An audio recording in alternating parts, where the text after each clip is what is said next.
What is going on, my fellow Jedi and Padawans? Welcome back to another Jedi gaming video. Thank you guys so much for coming back to the channel, and if you guys are new, welcome.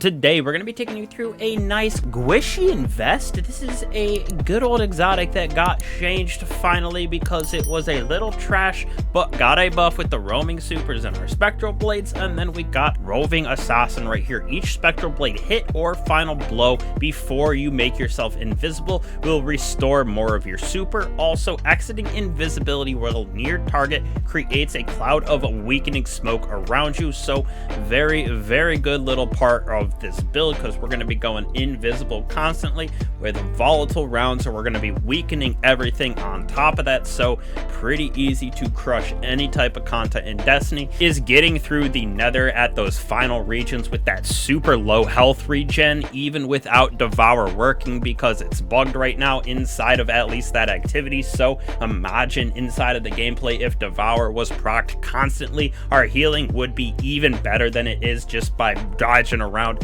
getting orbs, which you will see just what it is all about in a second. Alright, so for the Night Stalker right here, we're going to be using the new aspect on the Prowl actually. So entering invisibility marks a target combatant with a high priority next to you and your teammates. Defeating this high priority target creates another weakening cloud of smoke that makes us and our allies invisible.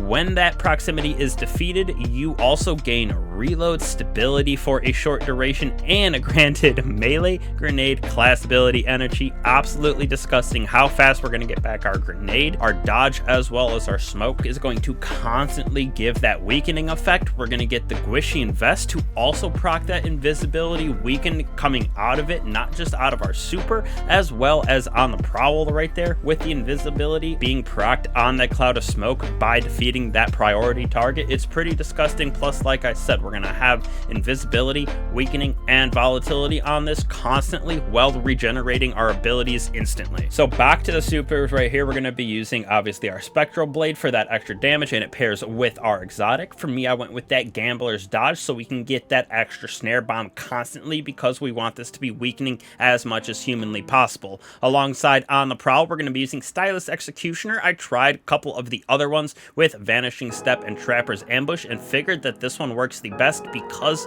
of all of the weakening that we're going to get around with our double snare bomb, basically by having Gambler's Dodge with all the invisibility and weakening that we're getting from on the Prowl. We're getting this to proc consistently, which will just trigger even more of on the Prowl, so it's a little internal feedback loop between those two.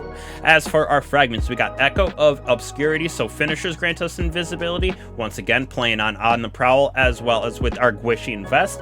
We got ourselves the Echo of Starvation, picking up Void Breaches or Orbs of Power, gives us that Devour. Very good for that endgame activity. Like I said, if this was able to proc Devour and have it work like it is supposed to inside of that endgame, if you will, or like the last round of this new activity in the Nether, those are super hard hitting bosses, and you only got 10 revives, so survivability is key.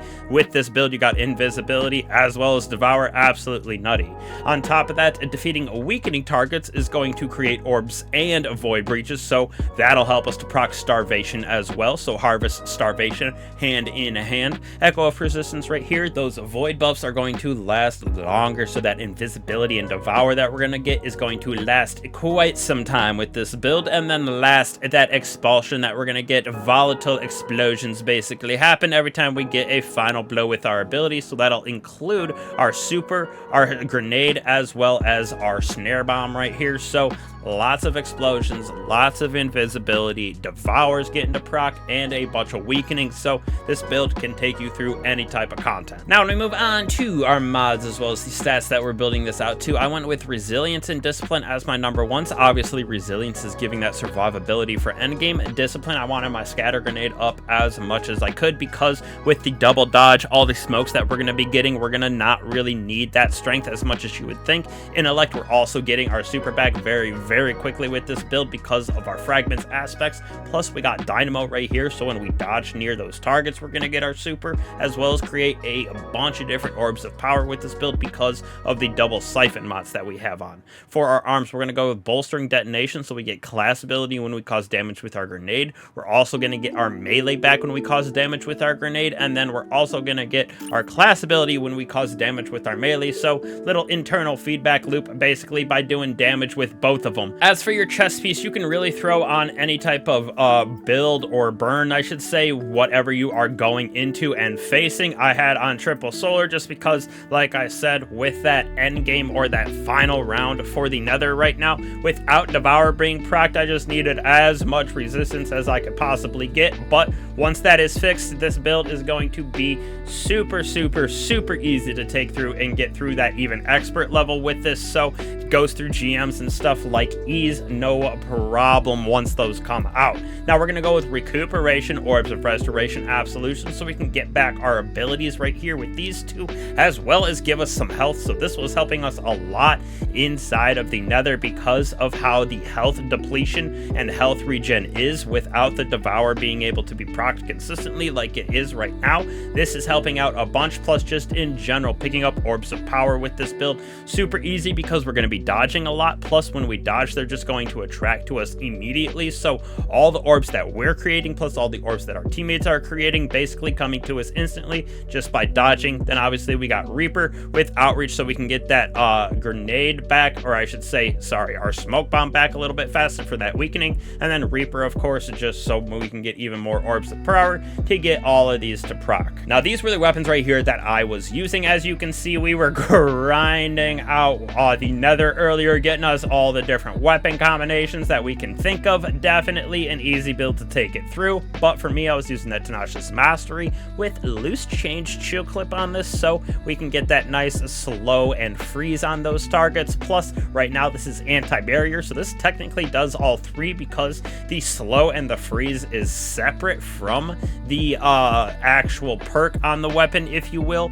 with doing the anti-barrier from our artifact. We're going to go with Graviton Lance. Really, you could throw on any void weapon right here, using it for our volatility on this build, and then Hammerhead is what I went with as well, just because we're using that for our overload on this build too, which we will cover on this Tablet of Ruin, which I do still have a little bit more grinding. I got one more character to do tonight, which should put me at almost that 12 out of 12, but to finish out what I personally am going to pick the rest of the way for this build, we're using that overload machine gun with anti-piercing, that sidearms right there for anti-barrier champions. For me, I went with deep alchemy, so not really important on this build because we're not using too much, but the rest of this is really arc, or for what are these called, the time lost weapons. They are for the Vogue weapons. Now I mostly am using it for this volatility marksman right here. We get those rapid precision hits and rapid final blows, give us volatile rounds, super good. We're going to be able to go invisible with this, which will help us to proc all those smokes going on